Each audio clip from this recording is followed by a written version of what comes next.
Okay, folks, let's get started. I see quorum. I offer insincere apologies to the witnesses, all of whom appreciate the difficulties of getting started on time. This is a pretty important study that this committee is dealing with, and it's pretty well universal among committee members that the procurement system is not working, and certainly not working at any level of efficiency. And as the threat analysis is getting more and more dire, we don't enjoy the luxuries that maybe we've had in other years of being able to be a bit more leisurely about our procurement. Hence, the desire of the committee members to bring all of you together as the main players to talk about what the current system is, but I hope that you will feel free to offer your suggestions on improvement of the current system. I hope that's not impairing your employability later on. But as I say, we can't carry on the way we're carrying on. We need some answers, and you folks are in the midst of this. So with that, I've asked the witnesses to be economical in their statements. So I'm not going to. I'd like to see a 3-minute statement if that's possible, but I'm not going to be too harsh on it. But I understand we're going to start with Mr. Page, then Mr. Crosby, and then Madam Tattersall, and then Senos. I apologize, Mr. Senos. So in that order, and 3 minutes if you can make it, Mr. Page, but we'll be going after that. Thank you.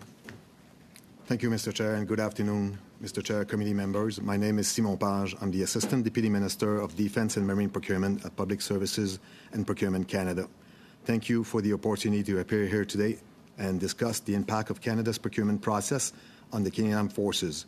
Given the current geopolitical environment, this committee study is of pertinent interest.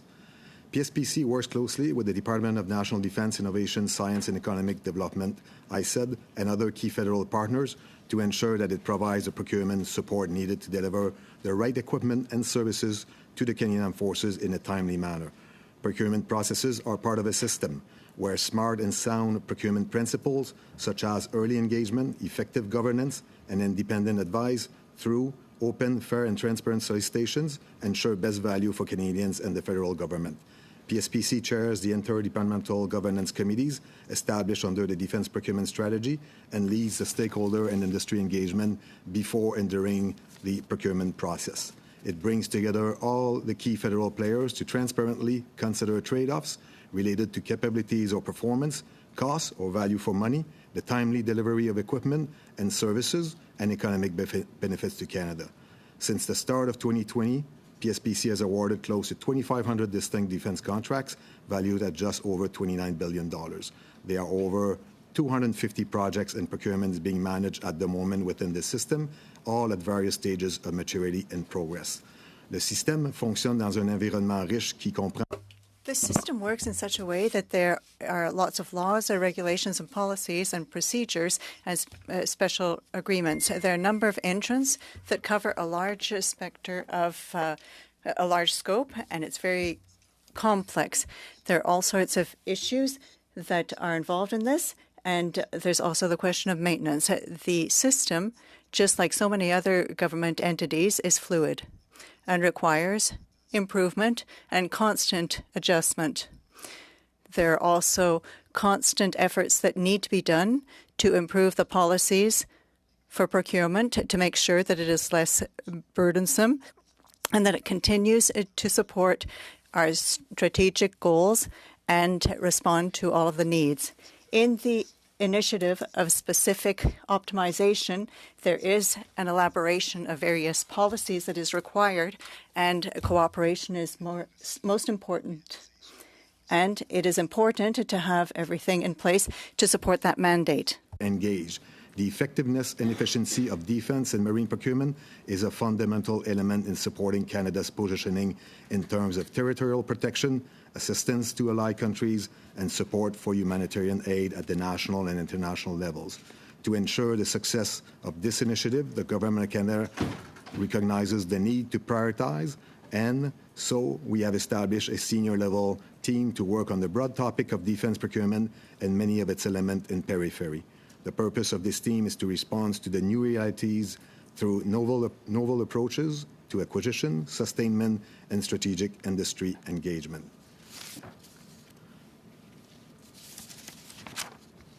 I would like to bring to your attention, Mr. Chair, ongoing efforts that are of particular interest to defense procurement. Tout d'abord, l'initiative de soutien qui repose sur 4 principes.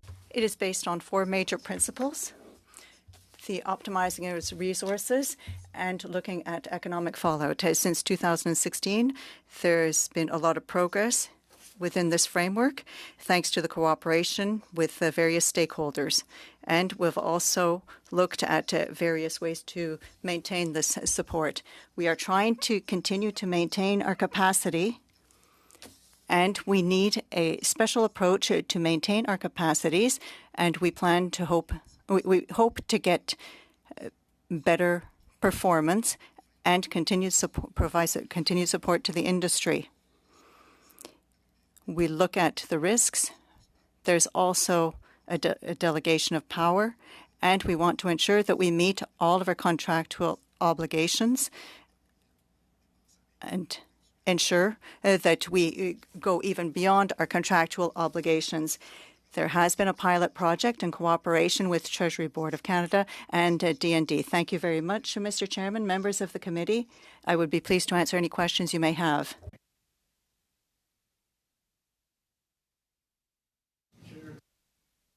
I'd like to thank you for the invitation to appear before you to discuss procurement within Canada as it relates to national defence.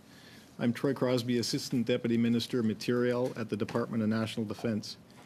It's my role at DND to ensure that members of the Canadian Armed Forces have the services and required equipment that is safe, fit for purpose, and available to enable the CAF to accomplish the missions assigned to it by the Government of Canada.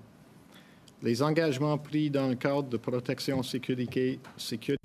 The commitments made continue to be at the forefront of our attention at the department while we go ahead with the 362 projects of the defence policy, 39 of which are currently in definition and 117 in implementation, while 156 are in closeout or have already been closed. NORAD modernization and for the support of ongoing operations. There remains a large volume of complex work still ahead of us. Of the 77 capital projects that the Materiel Group is currently leading, 22 are in definition phase, including the logistics vehicle modernization and remotely piloted aircraft systems projects that are nearing the end of competitive selection processes. Among the 55 major capital projects being led by the Materiel Group that are already in implementation, the project phase following contract award, are the Future Fighter Capability Project, the Armored Combat Support Vehicle Project that has produced more than 90 vehicles to date, not including the 39 already donated to Ukraine, the Fixed Wing Search and Rescue Replacement Project that completed polar navigation testing this summer, the Strategic Tanker Transportation Capability Project that will deliver a second CC-330 Husky later this year, and the Griffin Limited Life Extension and Cormorant Midlife Upgrade projects. Nous continuons de franchir des étapes. We continue to take important steps. 12 months ago, we had the third of 6 Harry DeWolf-class Arctic and offshore patrol ships, and recently in September, we had the 4th. In the same month, we also completed the assembly of the 123 structural blocks for the first joint support ship. Underway and preliminary design review for the Canadian Surface Combatant was completed in December 2022 with a view to reaching full-rate production in 2025. Malgré tous ces progrès dans nos projets, despite all of this progress in our procurement projects, there is still room for improvement in how we plan and implement the ongoing maintenance of operational capabilities of equipment already in service to keep pace with rapid technological change. Adopt a less transactional approach to our relationships with industry in order to realize improved outcomes for CAF readiness. Mr. Chair, thank you for this opportunity to address the committee, and I look forward to answering your questions. Thank you, thank you, Mr. Crosby. Ms. Tattersall. Thank you, Mr. Chair. So my name is Samantha Tattersall. I'm the Assistant Controller General, for the Acquired Services and Asset Sector within the Office of the Controller General at Treasury Board Secretariat. I'd like to thank the opportunity to be here today with my colleagues. First, Mr. Chair, I'd like to take a moment to outline the role that Treasury Board Secretariat plays in supporting the management of investments and procurement, including defense procurement. The management of investments and their procurements is a shared responsibility across the federal system. The Office of the Controller General, which is the area of Treasury Board that I work in, provides policy and guidance on investment planning, projects, and procurement.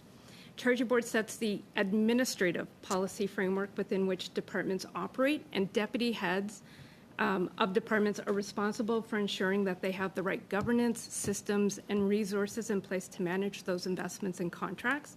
It's important to note that Treasury Board administrative policy exists within a broader legal framework, whether that be the Financial Administration Act, whether that be departmental legislation, trade agreements, etc. Comme vous le savez, le gouvernement de Canada gère des milliers de projets. As you know, the Government of Canada has new projects every year and issues hundreds of contracts. Most of those are managed by the departments themselves, and sometimes with Public Services and Supplies Canada, who use their role to provide joint services. When they're higher risk projects, these may require additional approval by Treasury Board, and these are mentioned in the investment policy and the directive on procurement. To our investment and procurement policies. And we moved away from a prescriptive direction to a principle-based approach to provide more flexibility to departments to manage within their individual operational contexts. For contracts, the dollar limits over which Treasury Board authority is sought is set out in the directive on the management of procurement. These are set at departmental levels, and also for specific circumstances, there's also exceptional contracting limits. So D&D, for example, currently has 6 exceptional contracting limits that are above its basic limits. In recognition that dollar value is not always a perfect predictor for complexity, I think my colleague highlighted that we have been working and innovating with PSPC and D&D to increase efficiency and support the streamlining of defense procurement approvals. So, as Simon mentioned, we've been piloting an approach for defense procurements that establishes a risk-based contract approval process for low-risk, low to medium complexity defense projects where the value exceeds PSP's existing contracting delegation. So the idea is they're low risk, low complexity. Those don't have to come into Treasury Board. And so with that, Mr. Chair, I'm pleased to answer any questions from the committee members. Somebody on the screen has their microphones on or aren't on mute. Anyways, we'll keep on moving. Mr. Kisanos.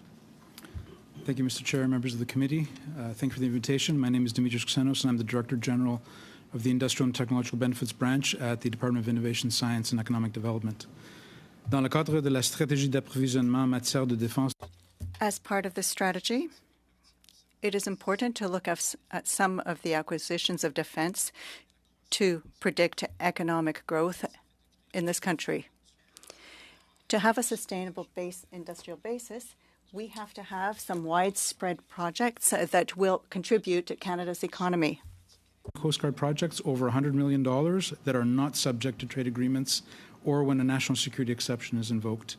The ITB policy contractually requires companies awarded contracts to undertake business activity in Canada equal to the value of the contracts that they have won. Business activities can be directly related to the procurement or can include activities in other high-value areas that strengthen Canada's industrial base in defense and other high-technology sectors and also advance key priorities. La proposition de valeur est au cœur de la politique des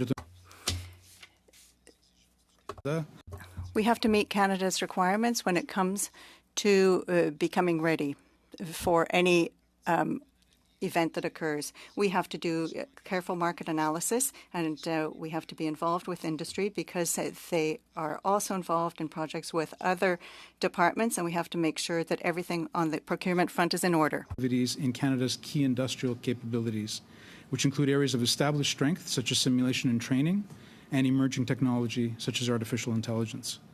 KICs are designed to support a resilient domestic defense industrial base that can provide our military with the equipment and services they require, and they also serve the needs of close allies, such as the United States, which is our largest export market.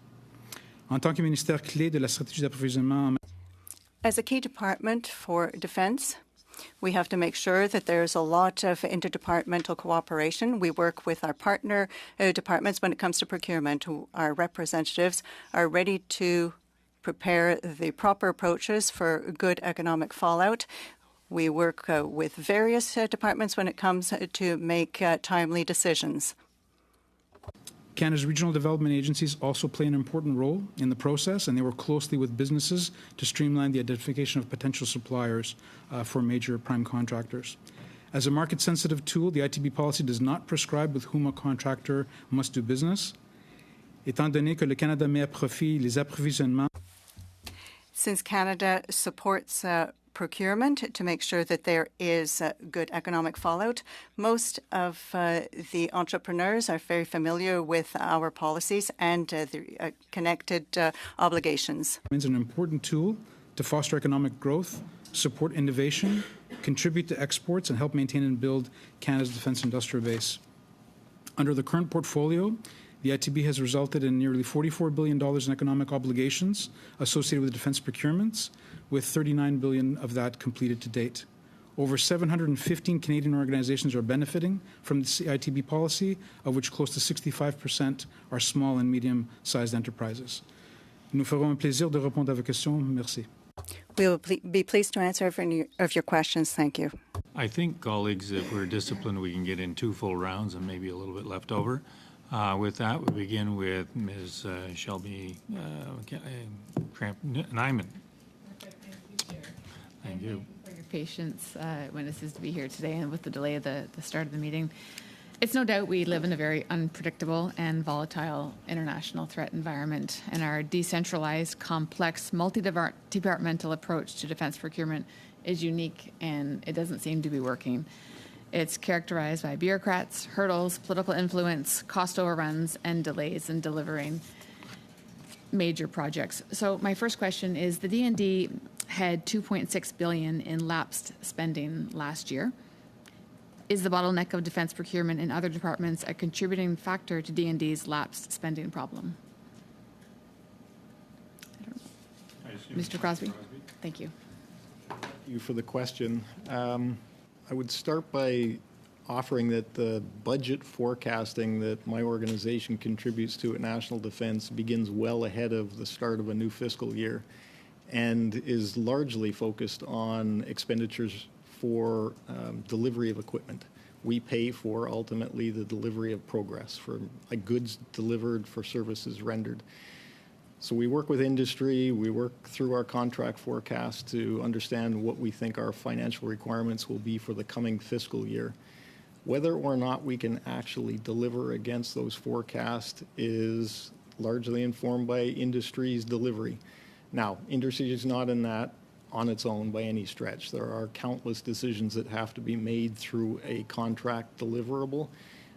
So we are part of that, but there is an unpredictability in our forecasting, and we do rely on supplementary estimates through the year to be able to achieve what we're trying to achieve. Thank you. Given the current state of our our conflict abroad, do you believe that our current material capabilities would allow us to respond as needed if the situation were to escalate?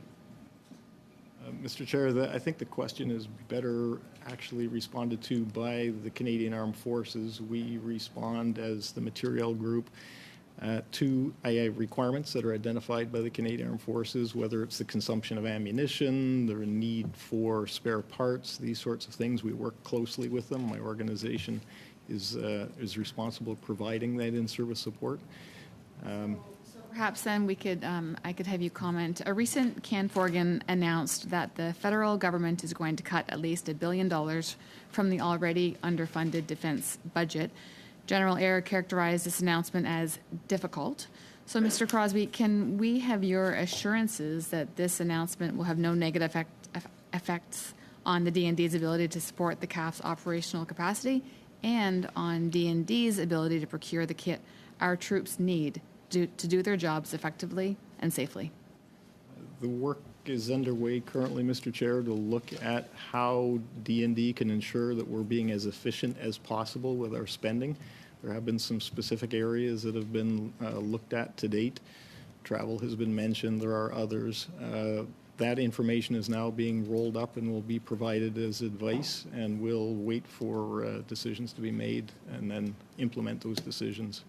Thank you. Mr. Page, last week our witnesses informed us that there was utter disconnect between political leadership and defense procurement.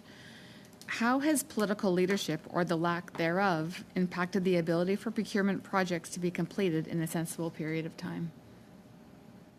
Thank you for the question, Mr. Chair.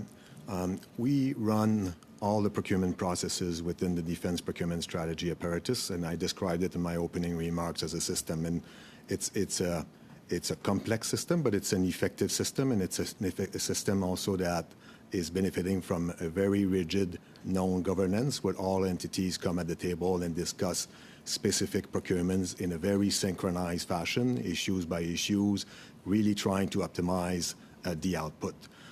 So to your question, this governance is at various levels depending on the complexity of the project, as described by Samantha earlier from a Treasury Board Secretarial point of view. So there's director level, there's director general level, and we have ADM, Assistant Deputy Minister, and Deputy Minister. We work on projects that are approved by Cabinet, that are coming from client departments, in this case, the National Defense, and we put those through the DPS governance. So from an efficiency point of view and a leadership having eyes on what we're trying to achieve, I'd like to think that we're in a pretty good spot. We've also heard that Parliamentary Budget Officer mentioned that in the past about the mixed accountability between all the different multiple departments. So would a single minister make a difference and be a helpful way to control these projects? Thank you for the question, Mr. Chair. Actually, another thing that is effective and quite clear within the defense procurement strategy governance is actually the accountabilities themselves.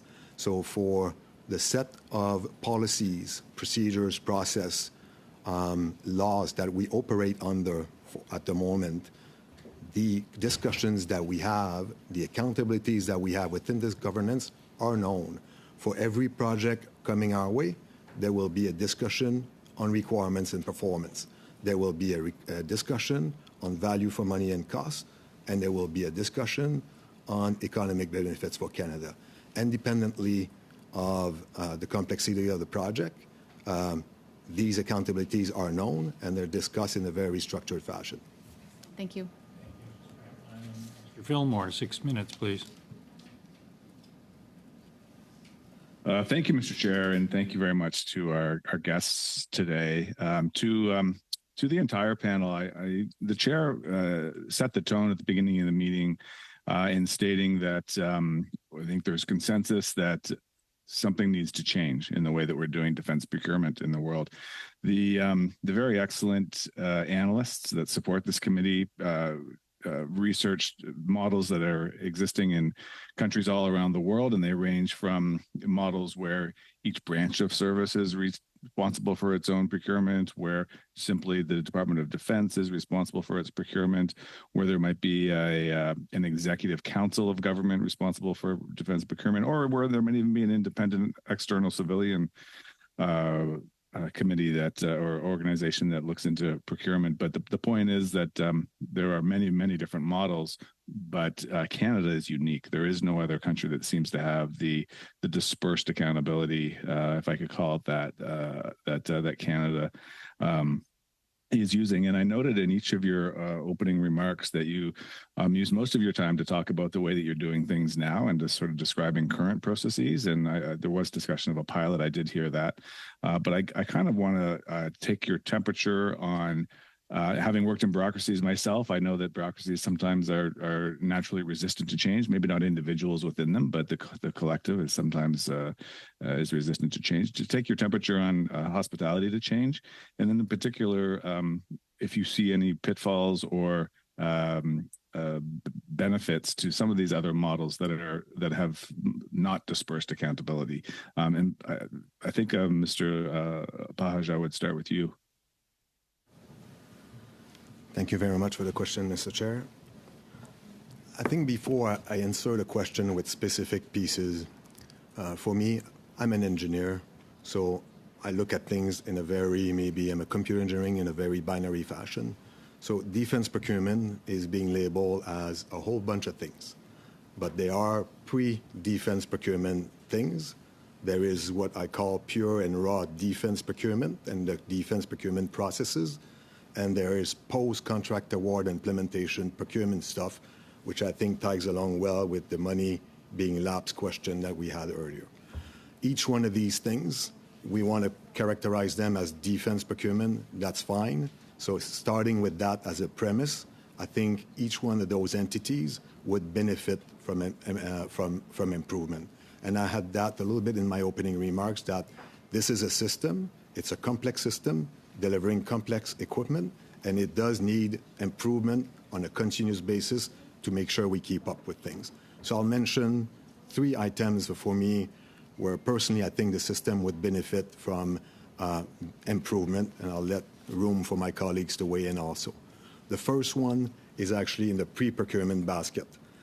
Capability development, capability planning needs to be there ahead of time. You don't deliver a ship overnight, and you don't deliver an aircraft overnight. You don't deliver a radar system overnight. You don't deliver a bullet of ammunition overnight. It takes planning. This planning, it needs to be acknowledged that the average time to deliver an airplane is probably between 6 and 10 years from the time you actually get the go signal in the pure procurement box. For a ship, it's longer than that. So we need to do a very diligent job and with consistency about what we want from a capability development point of view. The other thing I will mention, and I'm probably stealing a little bit the flavor of my colleague, Mr. Crosby here, but we're working on something now called continuous capability sustainment. And that, for me, could be a fairly golden solution to quite a few things we're seeing in the system, including innovation and generating relevant equipment for the Canadian Forces by investing in service into a capability. So we take a hit maybe at the beginning, we accept a capability that is viable, functional, and then we invest in it to make sure it keeps relevant over time. The other one I would mention is costing, and I have a lot of respect for all of those who work in that domain. It's tough. And it's tougher than ever. And we have done, I think, within the enterprise, a really good job at investing in that capability over the years. However, when something is not even, the design of something is not even finished, and that something is not even in implementation, and that something will only deliver 7 or 8 years from now, and will deliver until 2050, costing it to the nth degree, for me, is not the most useful thing that the system can do. We should take a different strategic approach about how we cost things and how we get going with what I characterize as massive projects that will be multi-year, multi-billion. I have other ideas, but I'll stop here and leave some room for others. Okay, there may not be room, but thank you very much for that, Mr. Page. Mr. Crosby, if I could hear from you, similar question, same question really. Are the men and women in uniform and the taxpayer being served by the process as it is now, or would they be better served with changes, and what changes might those be for Mr. Crosby? Sorry. There's a trade-off, as Mr. Page has opened with, on capability, cost, schedule, economic benefits, the various outcomes that we're seeking through our procurement processes for Canadian Armed Forces capabilities. We need to bring a focus to schedule. That is not on that immediate list, and I think we're doing some work in the background now to look for best practices among our allies in how to incentivize schedule adherence. We have to get the schedules right in the beginning, but then we need to make sure that we're driving to achieve those schedules and deliver against those requirements. But I can say when I attend meetings among the Conference of National Armaments Directors at NATO, this is complex business. Nobody has a golden answer that I've seen to this point. And the governance that we're using now is how we bring these trade-offs together and make the most optimized solution that we can for everyone concerned. Unfortunately, going to have to leave Mr. Fillmore's answer there, but I just wanted to thank you for going out of the lanes because we are looking for other ideas, and we appreciate your thinking in this area. Madame Normandine, 6 minutes, please. Merci beaucoup à l'ensemble des panélistes. Thank you very much to all of our panelists. First question is for you, Mr. Crosby. You said that we should have a less transactional approach with industry. Could you elaborate on that, please? And tell me what the problem is? We've approached each procurement as a project with a beginning and an end, and we deliver and we move on to the next challenge. But as Mr. Page had opened with, there's a longer-term requirement here that is not just about delivering a platform at the beginning of its life cycle, but about sustaining the capability, and I touched on that in my opening remarks as well, over a period of 30 and 40 years. And what we see increasingly is technology is driving obsolescence into the Canadian Armed Forces capabilities, and we need to be able to not only keep up with that, but to keep ahead of it. Industry has wonderful insight, not only into where technology is going, but also where our allies are going at times because they're selling internationally. The Canadian Armed Forces, the Department of National Defence, and our colleagues also have good insight into what that trajectory looks like. And I think if we work more closely together in exploring these capability roadmaps over time, it will enable more timely decision-making and investment. Merci. Peut-être en lien avec ça sur la... Thank you. Perhaps you could talk about the speed of technological change. Do you think that this could have an impact on the possibility of going back to calls for tender rather than going to the off-the-shelf industry? Because the industry is ahead of us and technology is accelerating. And do you think that that could be an issue in future? See this potentially going, and we're in conversation now, including with the associations who I know you met with earlier this week, about methods of achieving these improved outcomes. By having industry involved more earlier in the process or continuously in the process, we'll be able to enable them to make the research and development investments that they need to deliver new solutions to problems before the problems.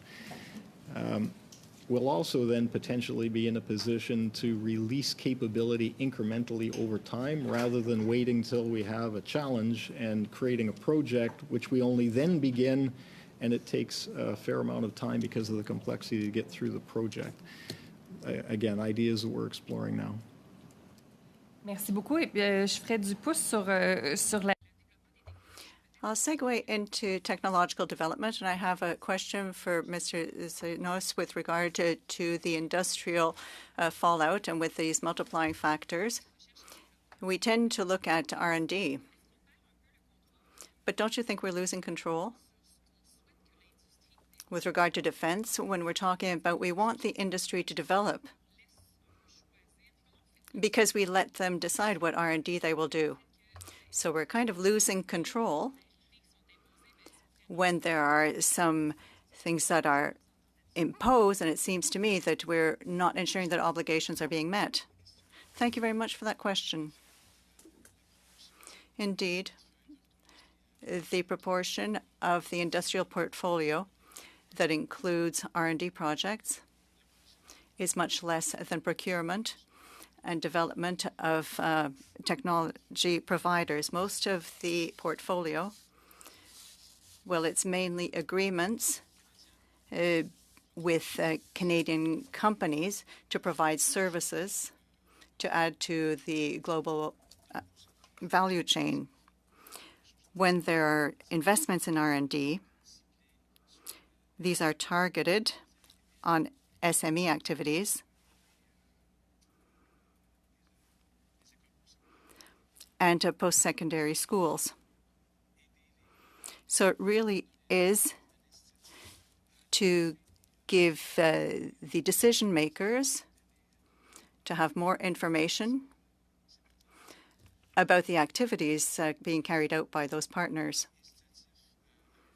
We do give them incentives through our policies, but it's a very small proportion compared to elsewhere. We're looking for something that is more public, an activity that will give an opportunity to those partners who usually can't deal directly with the decision makers, who are the big firms. We want to provide opportunities for the smaller companies to work, and that's why we want to give them some incentives. You may not have time to answer this, but Mr. Page, I have a question on the smaller acquisitions. Do you think we should give more delegation of power to industry when it comes to the projects that should be undertaken? For example, you could maybe ask them to limit the number of military staff that they would use in their decision-making process. Well, thank you. In the area of defense and the Marines, the projects are so huge that it's very difficult to have standing offers. There are standing offers for other commodities, but there are other things that we could do. For example, we have the munitions program, and we do invite companies to participate in that, and we do have something very specific for that. We also have the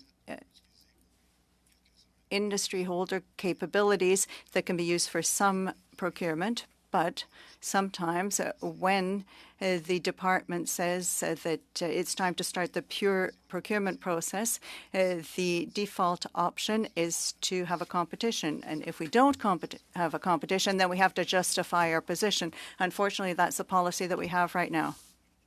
Ms. Masson, 6 minutes. Thank you, Mr. Chair, and to the witnesses again. Thank you for your patience for starting today a bit late. On Tuesday, actually, we heard from industry, and they were talking about the problems that the delays in the updated defense policy has created. They were saying that ultimately it creates a bit of a industry doesn't know where it needs to go because government hasn't dictated or determined where it needs to go, and they're waiting for that. Can you talk about how that's impacting or what you're seeing from that as well on your end? Mr. Chair, at this point, the focus continues to be on strong, secure, engaged. There is a lot of work there. I think I outlined some of it in my opening remarks, and a lot left to do. The defense policy update will, of course, bring us forward in time, reflect the current geostrategic situation that we find ourselves in, and make applicable adjustments there. We will look forward to when those decisions are made, but in the meantime, we continue to move out with strong, secure, engaged and NORAD modernization as well as support to ongoing operations. In terms of strong and secure engaged, one of the initiatives within is the reform of Canada's procurement model and adoption of life cycle costing to ensure the Department of National Defence has not only the funding to procure new equipment, but also the funding to maintain and operate new equipment. Can you quickly provide a life cycle cost for Canada's acquisition of the F-35 fighter jets, the 88 fighter jets? The acquisition cost for the F-35 is forecast at $19 billion, and the life cycle cost, I'm going from memory here, is $70 billion. That was publicly released when the acquisition was announced.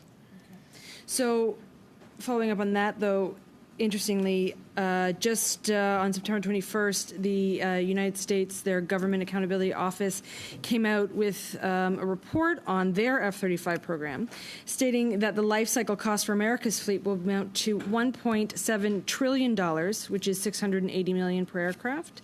The same study said that $1.3 trillion of of that, which was about 76.5%, was actually operations sustainment of the F-35s.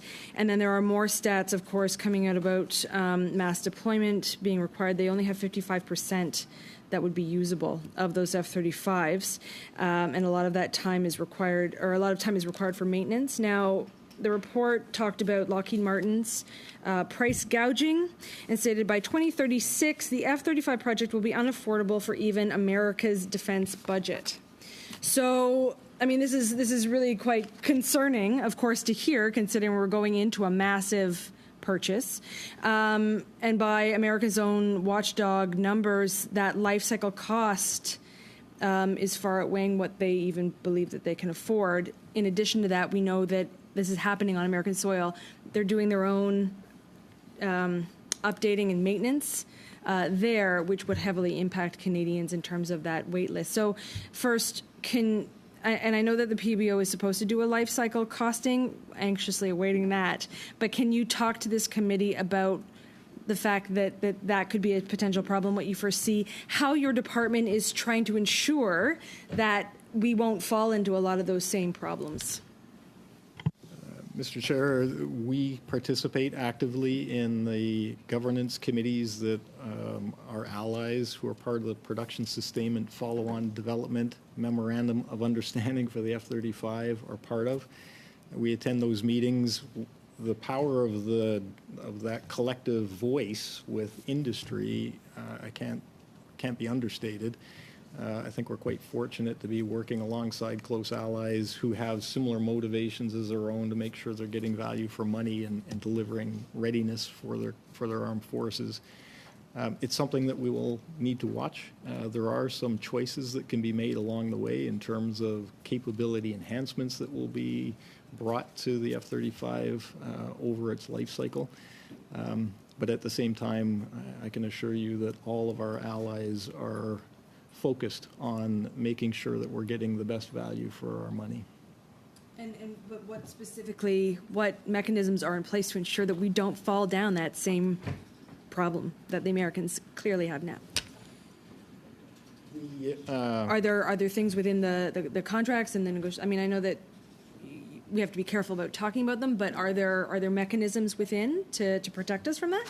So from an acquisition point of view, as a member of this Memorandum of Understanding, Canada will pay the same price for the F-35 as the U.S. military will pay for them, no more. By legislation, we can't pay less. The in-service support costs are partially driven by the way the aircraft are operated, the number of flying hours, the readiness levels, the amount of deployment readiness that a military plans for speaks to the amount of money that's spent on spare parts and where they're positioned, these sorts of things.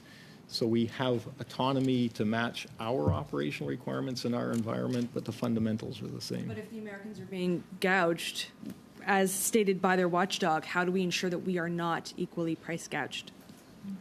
I have no evidence directly that we're being gouged. I wasn't aware of the public commentary there, but I can again reassure you that the motivation of all departments of defense is to make sure that we are paying as little as possible for the most operational output that we can achieve. Thank you, Ms. Manson. Mr. Kelly, 5 minutes, please. Thank you. My question will probably direct to industry. What is stopping us from Canada from having contracts in place to produce additional 155 shells?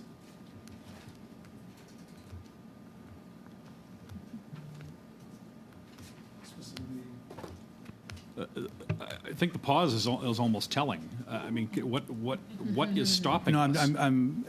Pardon me, Mr. Chair. I'm wondering if the question is about the munitions supply program in Canada, which is kind of outside of our of our department's ambit. Okay, I've been asking this question to officials for 3 weeks now. Can somebody please help us here? Go ahead, Mr. Crosby. To this point, we continue to participate in conversations both at NATO and bilaterally with the U.S. on the need to improve the readiness from a munitions availability point of view. That led to conversations with some of our munitions supply contractors here in Canada, notably IMT Defence and General Dynamics Ordnance and Tactical Systems that are involved in making 155 millimeter ammunition for Canada. As the Deputy Minister had mentioned to you at an earlier appearance, we're currently capable of manufacturing what's referred to as the M107 variant of the ammunition, not the current M795. At the beginning of this calendar year, National Defence provided $4.6 million, if my memory serves, it may be 4.3, to IMT Defence to ramp up their ability to produce the shell, not a complete round, but the shell, from 3,000 rounds a month to 5,000. They are going to achieve that by the end of this calendar year. Meanwhile, both GDOTS and IMT Defence provided us estimates about the fall of last year to start the production of M795 ammunition. That estimate was $200 million total to set that up. We made a recommendation through the Deputy Minister and the Chief of Defence Staff to the Minister of National Defence to proceed with that investment, and that was approved. Since that time, the industry estimates have doubled to $400 million, and we are now relooking at that investment. That is to establish the production capacity for M795 in Canada for the Canadian Armed Forces. It does not include the money to actually buy the ammunition off that production line once it's commissioned. So there's presently no timeline or expectation of when this might happen or if it will happen. So we formulated updated advice based on these new information that we've received from industry, and that will go through the decision-making process. Yeah, we had testimony from General Eyre on last Thursday about the urgency of this, and so I hope that we can make this. Yeah. I've got some other questions, but go ahead. Once the money is approved, industry forecasts 3 years for the production line to be operational. That's important. That's important information. Thank you. For Ms. Tattersall,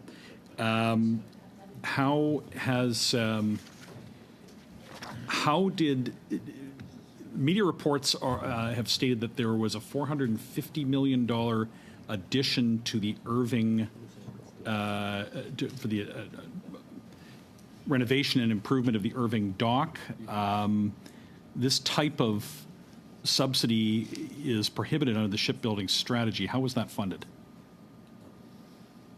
Thank you for the question. I may defer to my PSPC as they're the project sponsor. Thanks for the question, Mr. Chair. And there's nothing prohibited here. It's an investment in a project. So, big picture, the shipyards were asked to fund infrastructure investment to reach what we call a target state within the national shipbuilding strategy. Target state meant that they had reached a level of maturity from a wide variety of parameters, including infrastructure, processes, software, enterprise system, things like that, the things that you need to build ships. They were very close to their target state. They're going to build 8 ships with that target state. 4 are already built. We needed an investment in the Canadian Surface Combatant project because the Canadian Surface Combatant is no longer the same notional Canadian Surface Combatant that was thought through in the early outset of the NSS. It's a denser, more complex ship, and therefore we needed to equip Irving to be ready to deliver the project. So it's an investment in the project. It's a lot more than the dock. It touches various pieces at the shipyard, but it's an investment in the project to deliver an asset that is more complex and denser than initially anticipated. $400 million in months and 3 years to deliver. That's quite interesting. Mr. Collins, 5 minutes. Thanks, Mr. Chair, and welcome to our witnesses today. I'm going to start with a theme that's, I think, has been raised at almost every meeting, at least that I've been at, and it's about culture change. And that's a very subjective term. I think everyone would have a different interpretation and answer for that. But almost to a witness or organization, there's been the reference to culture, a reference to the bureaucracy maybe needs to take on more risk. There needs to be less micromanagement of some of the larger files maybe. less bureaucratic fingerprints on some of these more complex files. Mr. Crosby, maybe I'll start with you in terms of what does culture change mean to you, and how can we adopt some recommendations here at the committee that speak to the whole issue of driving that change from a culture perspective? The question, the notion of risk, that perspective on risk and what is a tolerable level of risk comes up regularly in our discussions and in how we formulate our processes. And sometimes where we're finding ourselves is having conversation about how we can roll projects out incrementally so that we can retire risk later in the process once more is known and actually see progress made sooner in the projects. The tools for us to be able to do this are largely present now. It's the choice to do that, recognizing the importance of getting incremental delivery of capability to the Canadian Armed Forces as quickly as we can, rather than waiting for the big bang at the end of a project that has become overly complex simply because we've tried to do everything at once.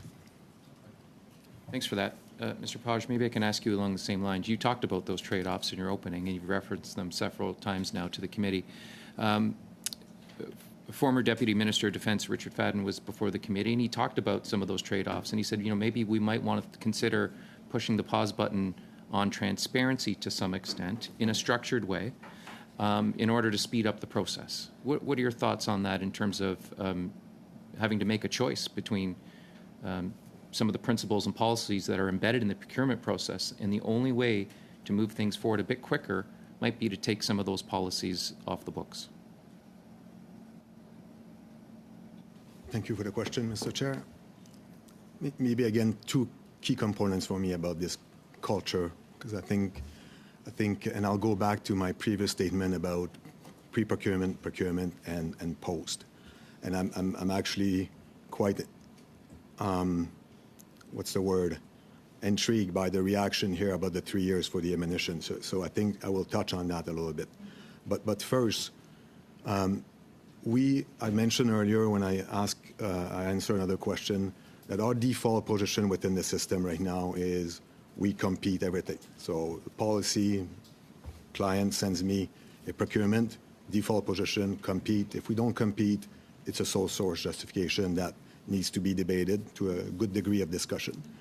That enablement to go sole source, when sole source makes sense, should be looked at. That, for me, is a culture thing that we have integrated in our policy.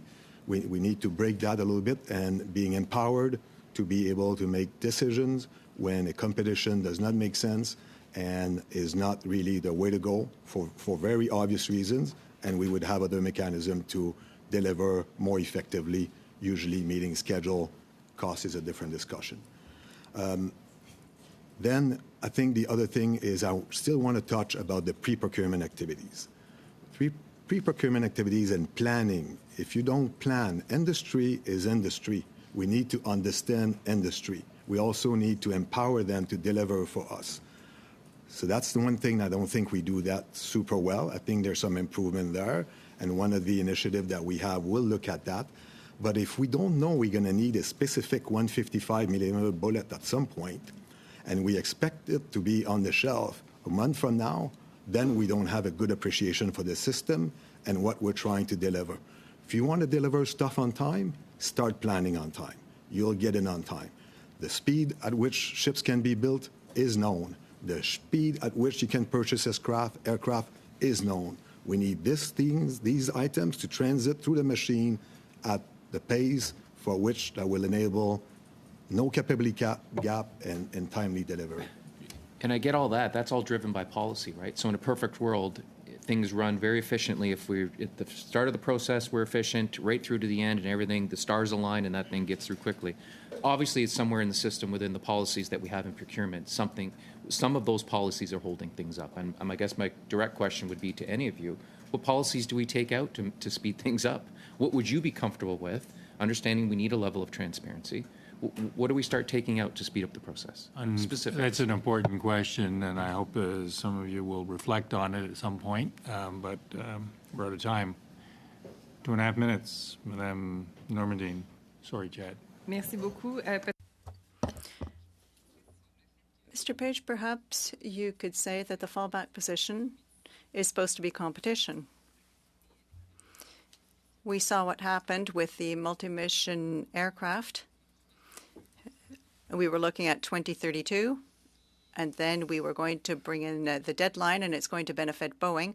And last week, Minister Blair said that with the cuts being requested by Treasury Board, it's possible that there will be calls for tender that are going to be extended over the fiscal year. So I was wondering whether you could tell us about replacing the Auroras and if we're going to have a tight deadline that is going to stop this process of call for tenders, given what Treasury Board is saying. Do you think that we could have a possibly lengthier process for procurement, perhaps have a call for tender to have a better ROI? I'd just like to hear your views on that. Thank you for the question. Unfortunately, I can't go into great detail. This is a very active project right now. There's very little that I can say. We're in the decision-making process right now. I can say that all of the pillars of the strategy, defense strategy, are being looked at. Performance, costs, and ROI, as well as economic fallout for Canada. All of those things are taken into account. Right now, we're at the heart of the decision-making process. What I could tell you, though, is that current cuts, at first glance, don't seem to have any impact on where that project is going and the decisions that will be taken. Perhaps you could tell us about the duration of the procurement process. I think that right now we're more restricted than we were when it came to replacing these for 2032. Yes, there are certain variables in this project that has forced us to replace the Auroras in a somewhat different fashion, but these discussions are currently ongoing. Just to return back to strong, secure, and engaged, there was an initiative within that said to grow and professionalize the defense procurement workforce in order to strengthen the capacity to manage the acquisition and support of today's complex military capabilities. This includes the addition of over 60 procurement specialists and enhanced training and professional accreditation for defense procurement personnel. However, we heard that there's a 30% vacancy rate for those defense procurement personnel. So when we're talking about, the policies, the planning, your ability, your department's ability to do the work that it needs to do, not skipping out on transparency and the things that we need to have in terms of that openness for government, how are you able with those with that 30% lack of personnel, how are you able to continue to work in those timelines that we are hoping to have going forward? Since Strong, Secure, Engage was released, the Materiel Group at National Defence has grown by approximately 630 people. That said, the amount of work that we are progressing with has increased dramatically and continues to grow with the NORAD modernization, replacement of donated material and other projects. It takes quite a while to grow somebody to take on project leadership or project management responsibilities for a large complex program. And we have a formal process of project management competency development that we operate inside the Materiel Group at D&D. For someone to take on the most complex of our projects is generally a 9-year process of experience gained through increasing responsibility in more and more complex activities.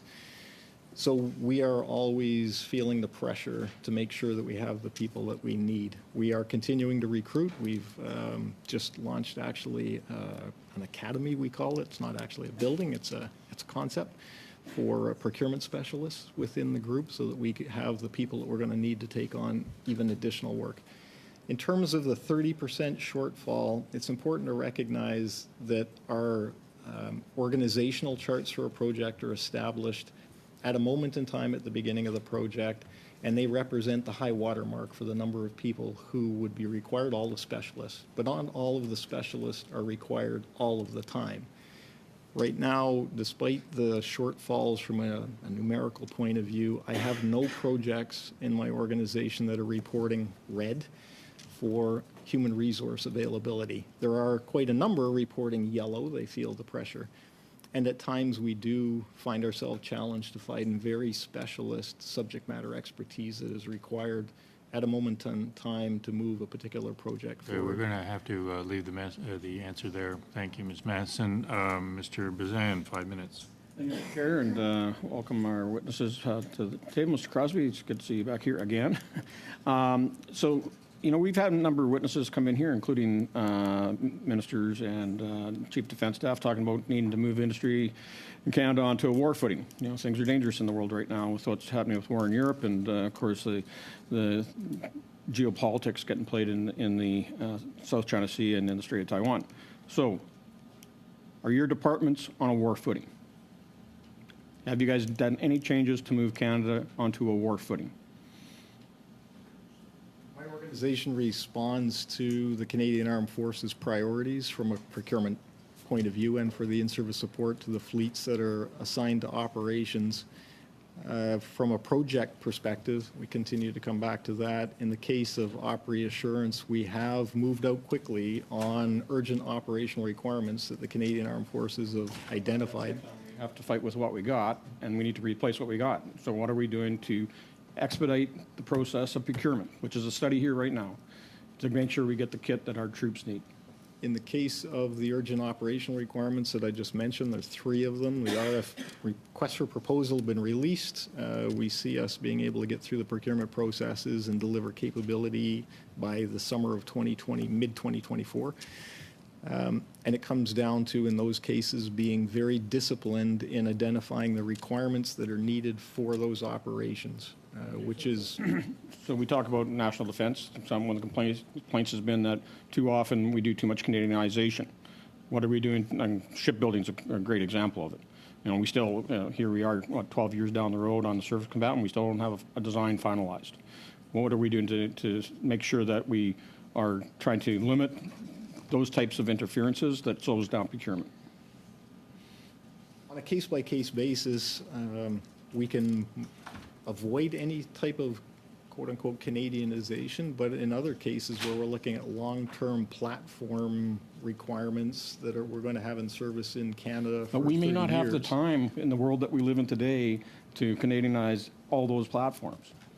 So let me just, I'll give you a break there, Mr. Crosby. So Canadianization has been a complaint.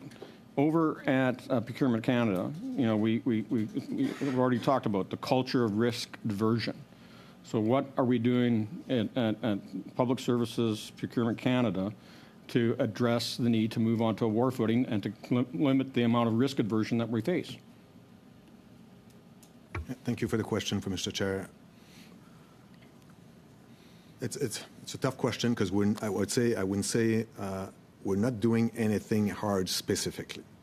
But as I mentioned in my opening remarks, I think of us as delivering through a system. This system needs refinement, and there's no doubt about that. Continuous improvement. So we can make these recommendations to the government. One of the things that we did, and Samantha and I have both talked about in our opening remarks, is a risk-based approach, which is delegating more to the Department of PSPC and not having to go to the Treasury Board every time with a rich mission, and allowing our colleagues at the Treasury Board to focus on other bigger files. So that is in play. That has matured quite a bit and is enabled. Because I'll complain there's way too much red tape, requires way too much paperwork. Small businesses can't even afford to enter the competition and give an RFP. What the States does in 100 pages, we'd take 100,000 pages to make that request. So what are we doing in Treasury Board to reduce the amount of red tape, reduce those rules that are impacting overall effectiveness in procurement in Canada? So I'll say a couple of things. First of all, Treasury Board policy is principle-based now. So we moved from a very prescriptive, it was like 80 pages long, to a very short principle-based to give more flexibility. So I think if you ask my colleagues, is Treasury Board policy the big inhibitor? I would hope they would say that's not my biggest inhibitor. The other thing that we're working with is when you talk about in the process, the approval process, what comes to Treasury Board, what doesn't, we always are working with our colleagues to go, in this procurement, are there flexibilities that you need, exceptions that you need that we can propose to Treasury Board? So it's always, like when you talk defense procurement, it's quite large. What are the big complex ones? And then we have an ongoing conversation about where flexibilities, exceptions may be needed. Suzanne, Ms. O'Connell, welcome back to the committee. 5 minutes. Chair, I guess you can't get rid of me that easily, but thank you to our witnesses for being here. Actually, when I was on this committee, a lot of these issues were brought up in other studies as well. And certainly in my role on with cybersecurity and the study that this committee did on cybersecurity, the issues around technology is of quite serious importance, especially these days. And one of the criticisms were that the length of time to go through the procurement process, and in particular for D&D, by the time that process occurs to the time delivery of whatever is actually procured, the technology becomes obsolete. So I'll leave it to any of you who want to take on this question, but what is being done to actually address the fact that every single day technology is advancing, evolving, and how are we creating a process that allows for us to stay up to date and deliver in a meaningful time frame? Focus on continuous capability sustainment with the objective of delivering to the Canadian Armed Forces quickly an effective capability that we can then evolve over time through a spiral development approach is really where our minds are right now. We have examples where this has worked effectively. There's an integrated soldier system project that has seen 3 spirals of incremental capability released to the Canadian Armed Forces, which has also given them the opportunity to influence each subsequent spiral over time. I think it's a model that can work for us. And so with that, you talk about examples of, but do you actually have data? So if you're in the space of purchasing something, let's say, that requires technology dealing with cybersecurity, and you would need kind of the most up-to-date, and this would apply to everything, not just cybersecurity or technology, but do you actually have data where you can measure, okay, it took us 5 years to develop a software program or to procure a software program for whatever project that was needed, and then 2 years later we had to update that? Do you actually have data demonstrating if you're actually improving in this area, and anything to show some transparency in terms of if we are actually keeping up with the technological trends and capabilities that are needed?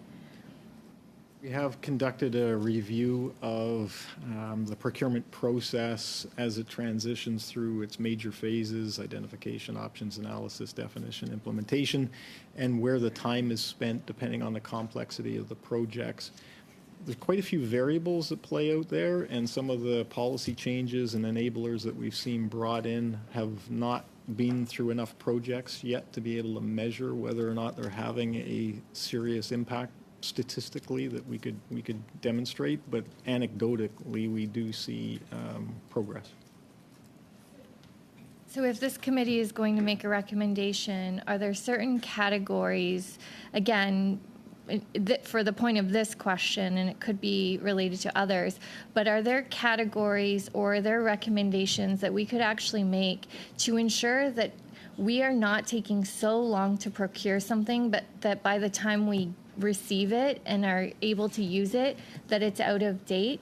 Could there not be recommendations under certain categories to ensure that the process is streamlined? Mr. Page mentioned and Ms. Tattersall mentioned some of the risk-based approaches. I think the context was largely around contracting authorities. There's also expenditure authorities that need to be sought by the Department of National Defense, and we're applying the same sorts of delegation instruments where we're right-sizing the process. So rather than a full Treasury Board submission, perhaps, we could have approval from the Minister of National Defense in a thinner submission, or the Deputy Minister, or a thinner submission, or from myself. So we are also working on some of those processes. They're there, and they continue as we get comfortable with them and know where the flexibilities are to continue to progress down that. I think most importantly, though, is that we don't try and find one solution that fits all defense procurement. If you're buying a surface combatant, that is very different than a low complexity, relatively low dollar value procurement. And I'd say that buying surface combatants and fighter jets will always be complex and time consuming. Where we really need to get better is keeping those platforms relevant once they're delivered. Colleagues, we got time for one more 2-minute round. So I'm going to go Mr. Bazan, Ms. Lalonde, 1 minute, and 1 minute, 1 minute. And is it Mr. Kelly? Yeah. Okay. And then one final Liberal. So with that, Mr. Bazan, 2 minutes. Thank you, Mr. Chair. So getting down to how your departments work across your silos. In the past, we've had a PCO secretariat to take on defense procurement. There's been a lot of talk from witnesses here about ministerial accountability and having one point of ministerial accountability. And there's also been talk of making sure that the Prime Minister is engaged and sees this as a priority. Can you comment from how this can be better managed from today versus what is possible in the future? Do we need a PCO secretariat? So thank you for the question, Mr. Chair. For me, actually, I find this is living this on a daily basis. I will chair tomorrow an ADM level committee on DPS and we'll review a few projects. I actually find it's a strength of the system. So the way we are structured now, the way we come together through a very structured, rigid governance, including all the departments, the client department.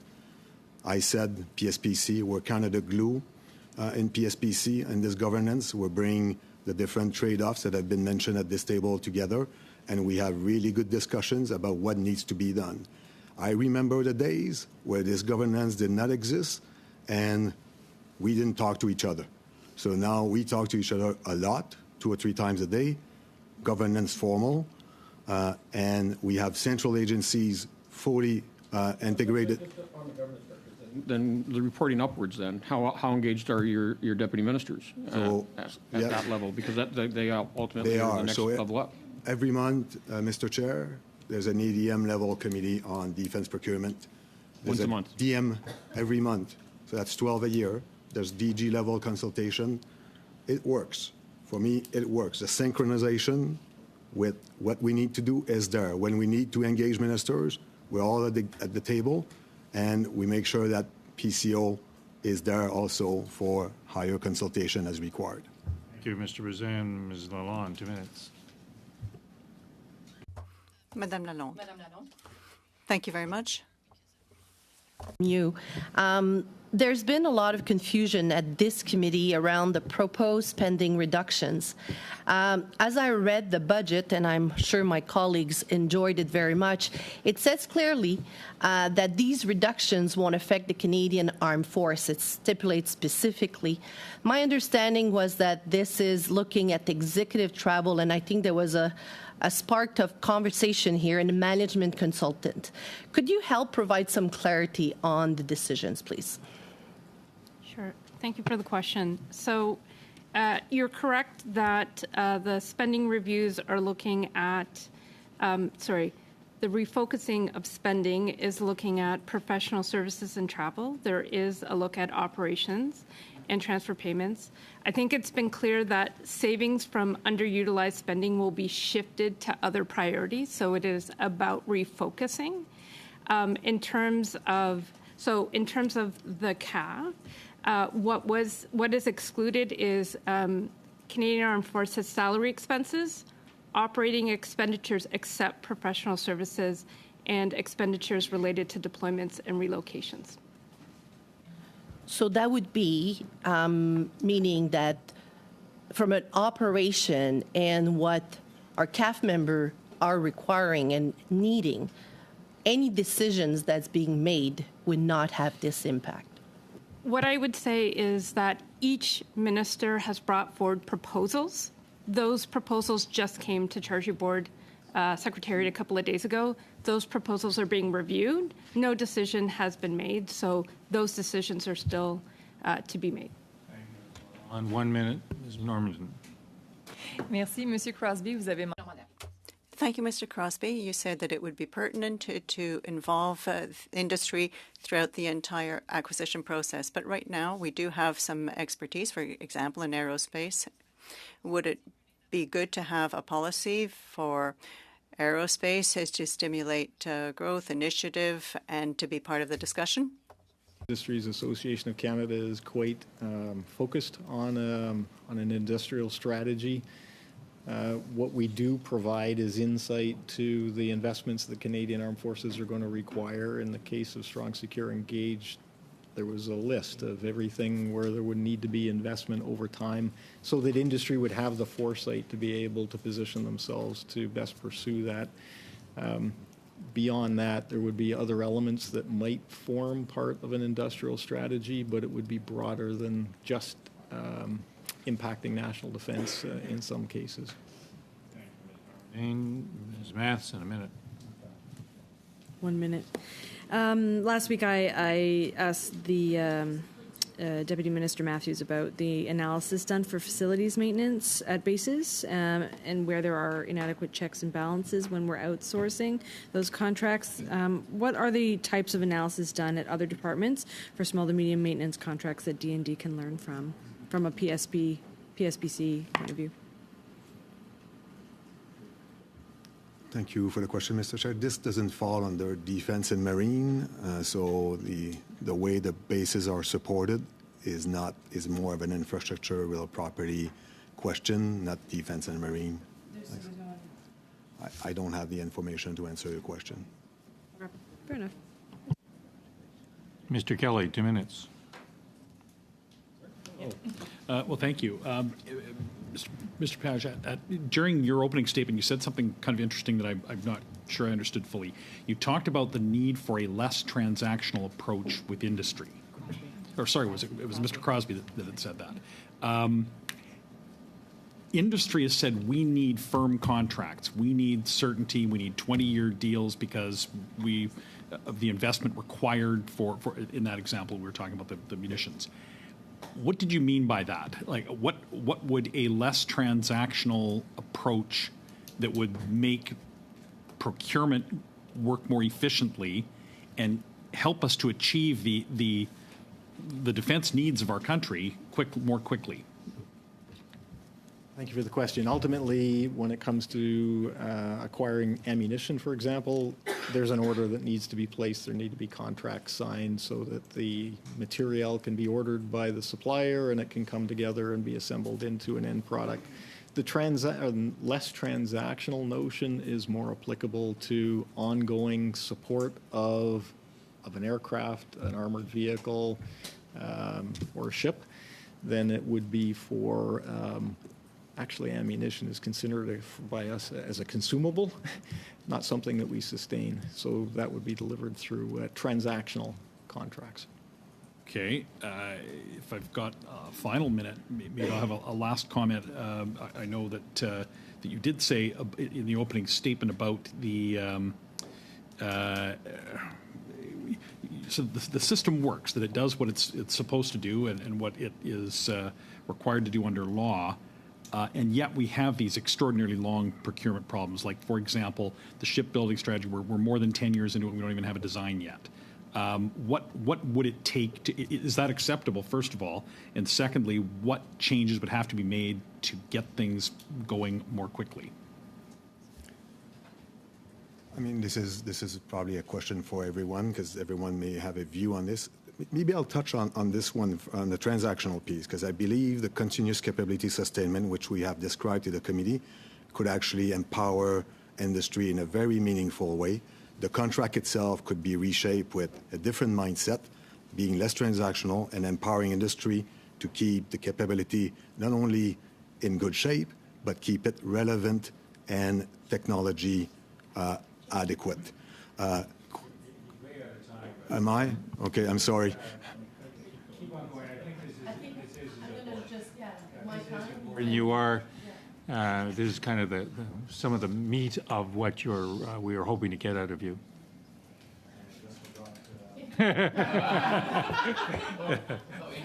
If I could, Mr. Chair, just get a reminder on the second piece. Yeah, Pat, ask him again. I talked. My question to you was about the shipbuilding, the delay, the 10+ years for design. Yeah. So I mean, let me answer the easy question. Is it okay where we are with the design? Absolutely, it is. We're doing the right thing. We're taking our time because in shipbuilding, design is key. And you don't start before you have a design, a good design ready for production. And there's been, we talked a little bit earlier about Canadianization. There's very little Canadianization on the Canadian Surface Combatant. What there is approximately 250 plus systems coming together on one of the most complex ships that will be built on this planet. This is what's happening right now for the Canadian Surface Combatant. So from a process point of view, I'm actually okay with Irving Shipbuilding, Lockheed, and BE working together, taking their time to give us, under good accountability, to give us a design that makes sense. We will gain from that in the build process. What we could do, make sure we don't have capability gaps, and I'm sorry I'm coming back to this point, and it's not so much a PSPC point, it's really how we approach the entirety of the machine, is we now know, and we're not the only ones in the world who are seeing this, we know what time it takes, how long it takes to build a complex warship. So one would say, by the time we're probably building, CSC number 10 or 11, we should start thinking about the next one, because that's how much time it takes. And right now, to the question about culture and understanding, that's where we are.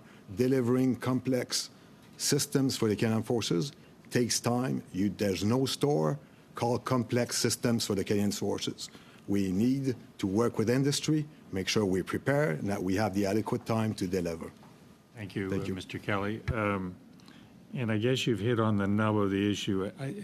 There's a sense here as a defense committee that we don't have the luxury of time on a number of these platforms. And so we're looking to you in particular for ideas, suggestions, guidance and recommendations.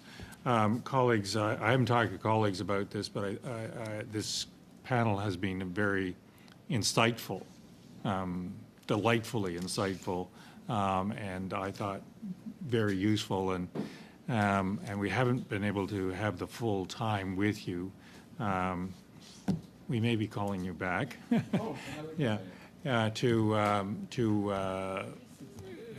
talk about this a bit more. But in the meanwhile, I want to thank each and every one of you for your willingness to go out of your lanes a bit and to actually think about how we need to reform the entire procurement process. It's been very helpful. So thank you for that, and happy Thanksgiving. Meeting adjourned. Thank you.